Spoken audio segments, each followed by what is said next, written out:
Hi friends, welcome to అమ్మ family log. నేను మీ శోభను మాట్లాడుతున్నాను. ఈరోజు బ్యాచిలర్ పలావ్, మూకుడు పలావ్ అని 2 రకాల పేర్లతోటి నేను చేస్తుంటాను. అదే మీకు చూపెట్టబోతున్నాను. చామదుంపలు పలావ్. దీనికి కావాల్సిన వస్తువులు ఆల్రెడీ నేను రాశాను. చామదుంపలు ముందు ఉడకపెట్టుకొని తొక్క తీసి పక్కన పెట్టుకోవాలి. అలాగే ఒక కప్పుడు బాస్మతి. ఎందుకంటే బ్యాచిలర్ అని ఎందుకన్నానంటే మా అబ్బాయి చేసుకుంటూ ఉండేవాడు అనమాట. వాడు పెళ్ళి కాకముందు.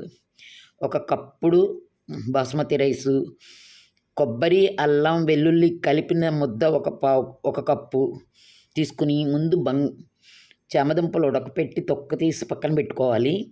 ఆ తర్వాత కొంచెం నూనె వేసి వాటిని వేగనివ్వాలి బాగా.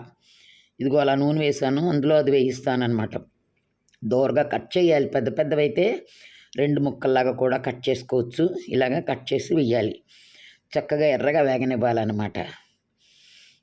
ఎందుకంటే చామదుంపలు ఆరోగ్యానికి చాలా మంచిది అంటారు. వీటి ఆరోగ్యానికే కాదు, మనం చేసుకునే విధంగా చేసుకుంటే చాలా వేడిగా తింటే ఎంతో రుచిగా ఉంటుందన్నమాట. నేను దీంతో చాలా చేస్తుంటాను. ఈరోజు ఈ చామదుంపల పలావ్ చేస్తున్నాను. ఇది మూకుల్లోనే చేసుకోవచ్చండి. ప్రత్యేకంగా దీనికి పెద్ద కుక్కర్ అవి ఏం అవసరం ఉండదు. సేమ్ మూకుల్లోనే చేస్తాను. ఆ నూనె తీసేసి ఆ నూనె కూడా దీనికి ఉపయోగించవచ్చు. ఒక కప్పు నూనె అయితే వీటన్నిటికి సరిపోతున్నట్టు, అరకప్పు దగ్గర అంతే. అయితే ఇప్పుడు ఆ కాచిన నూనె ఉంది కదా, దాంట్లోనే కొంచెం జీడిపప్పులు, గరం మసాలా పొడి అయితే వాడనండి. జస్ట్ చెక్క, లవంగా, ఒక చిన్న జాజి పువ్వు, పలావాకు అంతే. వీటిలో ఏమీ లేదు. చాలా తక్కువే మసాలాలు అనమాట. కారం కూడా వేయకూడదు, ఎందుకంటే కమ్మగా ఉంటుంది. తింటూ ఉంటే మళ్ళీ తినాలనిపిస్తుంది, అట్లా ఉంటుంది. ఇవన్నీ వేసి దూరగా వేగనివ్వాలి బాగాను. ఇది మూకుల్లోనే చేస్తాను కాబట్టి పెద్ద దీనికి ఎక్కువ శ్రమ కూడా ఉండదండి.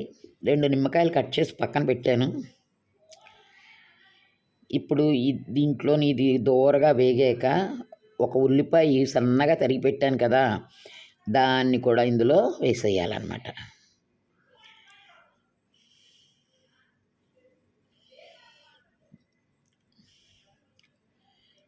ఇది కూడా వేగాక, కొంచెం ఎర్రగా వేగాక, ఇప్పుడు ఆ బియ్యం వడకట్టి పెట్టుకుంటాం కదా, కడిగేసి పలావ్కి ఎలాగ కడిగి దాచుకుంటామో అలాగ వడకట్టి పెడతాం కదా, అవే వేసేసి ఇందులో ఒకసారి వేగనివ్వాలి. దీంట్లో 2 చెంచాలు నెయ్యి కూడా వేయాలండి. బాగా వేగనివ్వాలి కొంచెం.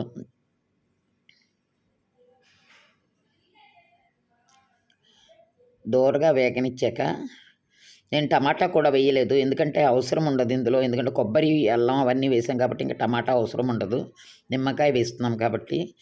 ఇదే మూకుళ్ళో చేసేవచ్చండి. పెద్ద ప్రత్యేకమైన కూర వగేరా ఏం అక్కర్లేదు. చూసారు కదా, దోరగా వేగిపోయింది. దీనికి 2 టేబుల్ స్పూన్స్ నెయ్యి వేయాలండి. ఎందుకంటే వేగడానికి దింపే ముందు అది చాలా టేస్ట్ ఇస్తుందన్నమాట.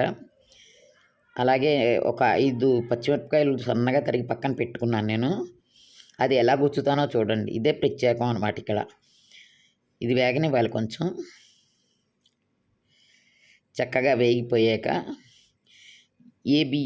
నిమ్మకాయ పిండుతున్నాను. నిమ్మకాయ పిండాక మనము దేంతో అయితే బియ్యం తీసుకున్నామో అంతే వాటర్ వేయాలండి. సమానమే వేయాలి, ఎక్కువ వేయకూడదనమాట. నేను బియ్యం దేంతో నానపెట్టానో దాంతోటే వాటర్ వేస్తున్నాను చూడండి, అంతే. నిమ్మకాయ పిండేసాము, శుభ్రంగా అన్నీ వేయించాము, నీళ్ళు వేసాము. ఇప్పుడు సాల్ట్ వేయాలి. సరిపడా సాల్ట్ వేయాలి. వేసాక ఒకసారి కలపాలి. సన్న సెగని ఉడకపెట్టాలండి దీన్ని, ఎందుకంటే హై ఫ్లేమ్ పనికిరాదు. ఇప్పుడు ఇదంతా కలిపిస్తాక నేను పచ్చిమిరపకాయలు ఎలా గుచ్చుతానో చూడండి. అదిగో ఇప్పుడు నిలువుకి పెట్టి గుచ్చాను అనమాట.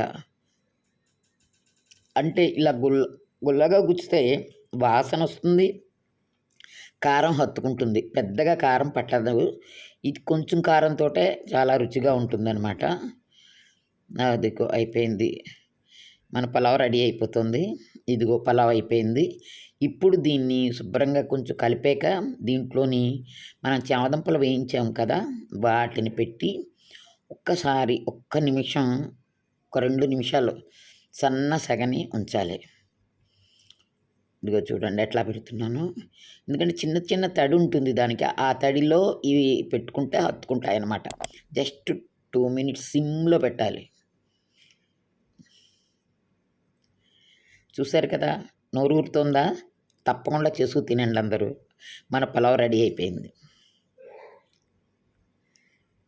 Thank you for watching.